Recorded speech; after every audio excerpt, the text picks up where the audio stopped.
I'm going to be 42 tomorrow. So it's 2 years ago. And I'm running in Phoenix, and it's pouring down rain. And I'm thinking to myself, I could be at a wonderful restaurant like this place right here, as opposed to just in misery, which is where I was during that race. But something that I'll never forget on my 40th birthday that I did 2 Boston marathons, one before the bomb, and then one after the bomb.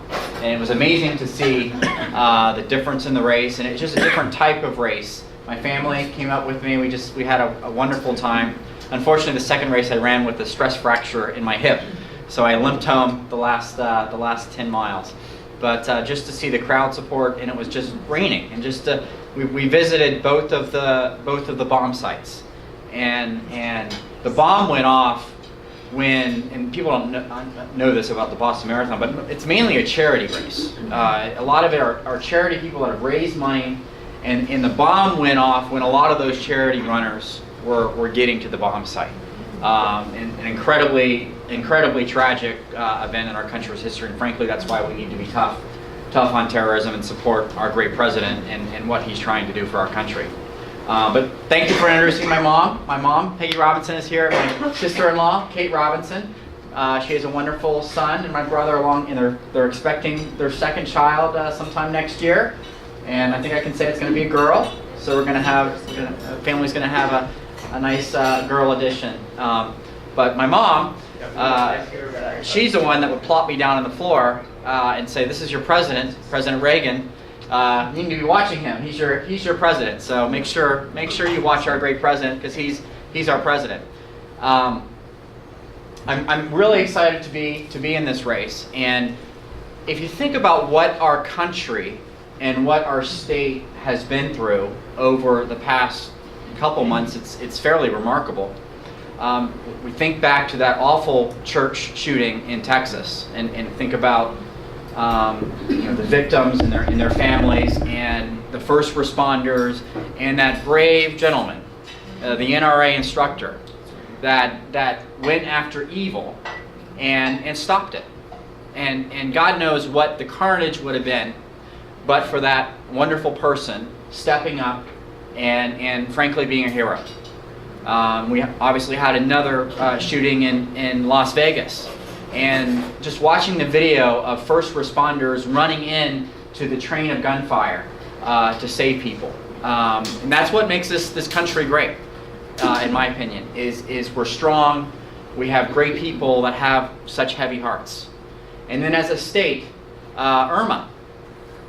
Irma was the largest evacuation we've had in our state's history. It was a massive storm that affected both coasts. I think at one point every single county but the Panhandle counties were under a hurricane warning. Sarasota County, I believe, 18,000 people evacuated to one of the 12 public schools.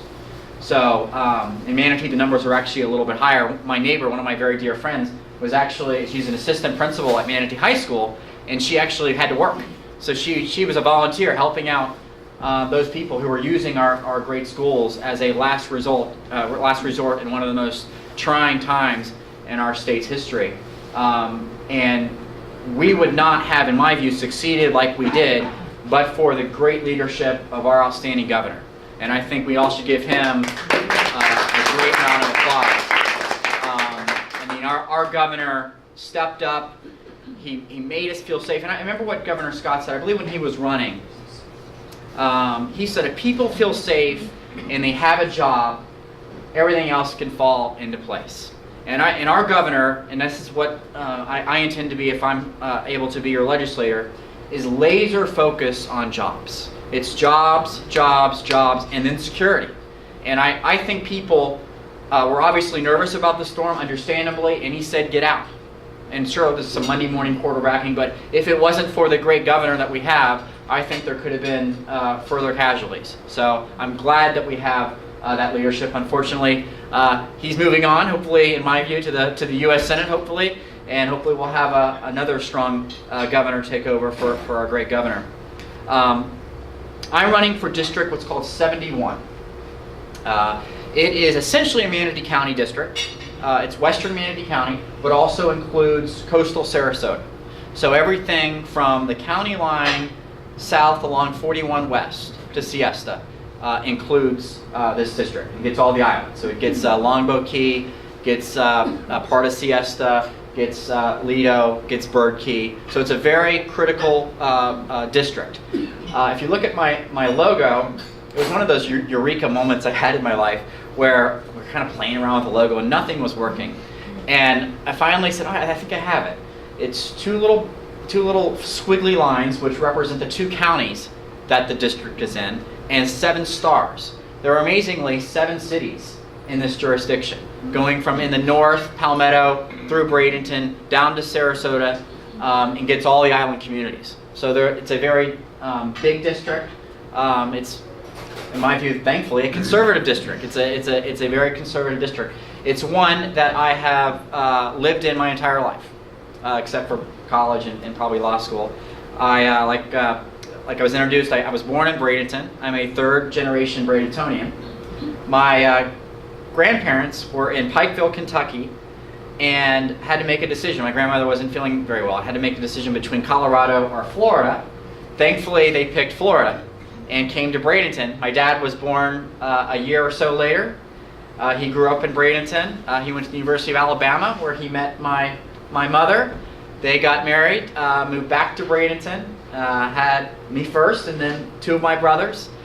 My dad joined my uncle and my grandfather, whose nickname was Robbie, and helped form Robbie Sporting Goods, which was a mom and pop retail business, started on Manatee Avenue, sold guns and scuba gear and baseball gloves, and that's where people in western Bradenton and maybe across the area went to buy their sporting goods. And then it grew to a second store in maybe Sarasota. Your mom, you may know where the second store was, Sarasota, and then Newport Richey, and then went to 45 stores. And so we as a family are very proud of what they've done. And then frankly, my brother and my dad are in a business venture together at a running shoe store, which is where I get all my stuff, called Fit to Run. So small business roots are very important to my family. And frankly, that's one of the reasons why I'm running, is small business, certainly retail, are the lifeblood of our great state. And we need to do all we can to make sure that government just gets off the backs of these business owners and lets those owners do what they do best, which is grow and invest, expand, hire people. These duplicative regulations and overburden tax needs to get out. And we need to support, I think President Trump is doing a wonderful job in this area. People don't really see it because the media certainly isn't doing us any favors, but stealthily, he's cutting regulations. He's doing some executive orders to get rid of in my view, over-regulation of all these bureaucratic nightmare agencies in our federal government. When I hopefully get to Tallahassee, there are 2 fundamental questions that I'm going to ask anytime something comes in front of me. And many times people maybe go to the second question first, but I really think you should start with the first question. And the first question is the most important question. And that question is, should government even get involved? Because most of the time, the answer is no. Our local governments, which are closer to the people, maybe they should handle the problem. Probably the private sector or the marketplace, which will do an infinite better job of managing the problem than our government should do the problem instead. And then only after do I answer that question, yes, okay, well, government should get involved to help with the problem. Well, how can we get in to the least extent possible? Get in, solve the problem, and then get out. Government has this habit of just kind of lingering in there and just building and building, and suddenly an issue or a problem they were meant to solve becomes a bureaucratic nightmare. I'm a real estate attorney, and I was trying to deal with the Florida Department of Transportation. We were giving them a strip of land to put a turn lane in. And you would have thought that we were trying to build an amusement park in downtown Sarasota. The regulation, the red tape, this and the that, and they work like, I think 4 days a week. So every time I got to Thursday, it was, well, we can take care of this next week. It was driving me and my client absolutely bonkers. And that to me was a perfect example of where government isn't working. It's getting in the way. It's getting in the way of someone who wants to solve a problem, who wants to build something and can't get it done because government has to check the box and can't think outside the box sometimes. So that is a big issue for me, is efficiency in government, small business issues, certainly taxation issues.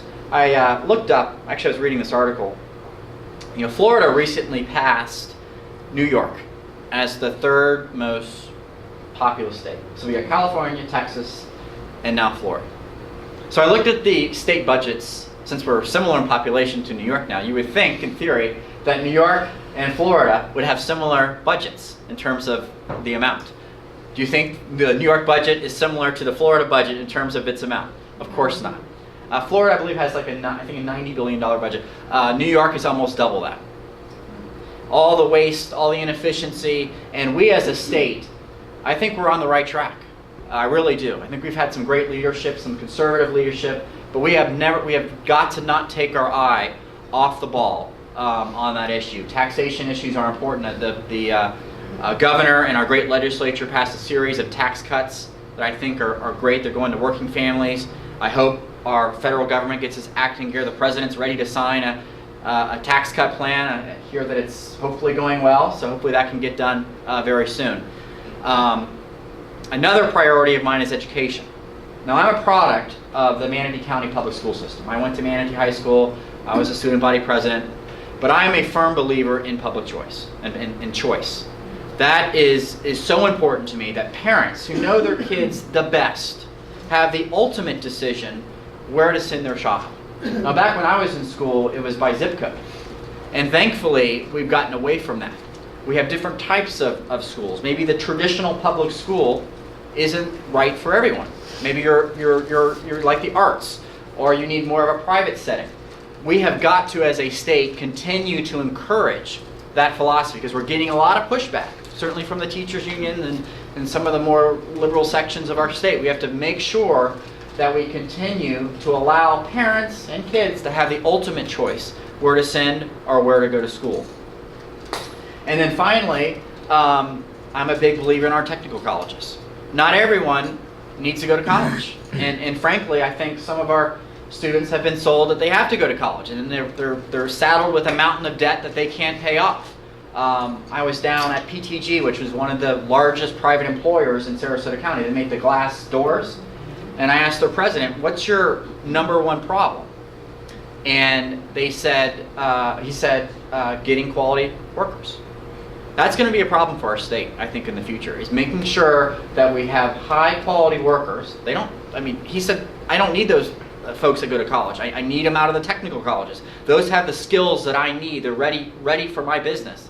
So that's important that we value that type of education experience. And I believe we have two great technical colleges in our area, one in Manatee County and one in Sarasota County. So we need to continue to promote that. So overall, I'm happy to be in this race. Right now, I'm lucky to be the only Republican in the race right now, but I do have a Democrat. I believe I've given most of you all my cards. I have a business card, and certainly if you want to drop me an email or a text, and I can certainly let you know of all the events that I have upcoming. But it is always my pleasure to come to, and it's one of the great privileges you have as a candidate, is the ability to meet new people, to meet conservatives, to meet Republicans, to go to all the different clubs. It's really great. I've been to Eric's club. It's a great honor to go to all the clubs. I had no idea, because I'm a rookie at this, I had no idea how many clubs there are. I mean, in Sarasota, there are a lot, and I want to try to make them all, and the same in Manatee County. So I thank you all, and certainly I'm available for anyone's questions, and I just want to say thank you for giving me the time to speak with you, and God bless our great state and country. So thank you. Thank you very much. What do you think about, our county commissioner? I live in Manatee County. They just passed, we're going to have a special election for the tax that's going to increase teacher salaries and also increase the school day, which Sarasota's, I believe, had for the last 8 years. What are your thoughts on that? Did you read my speech? The problem with not bringing your notes with you is you forget things to talk about, and that's a topic I wanted to talk about, so thank you. So what both districts have done in 3-2 divided votes. So you had a 3-2 in Manatee and a 3-2 in Sarasota. Is they've passed a 1 mill in Sarasota. It's not an increase, I guess, because you're just reinstating the mill. But in Manatee, it is a true 1 mill tax increase. And what they've done is they're putting it on a special election.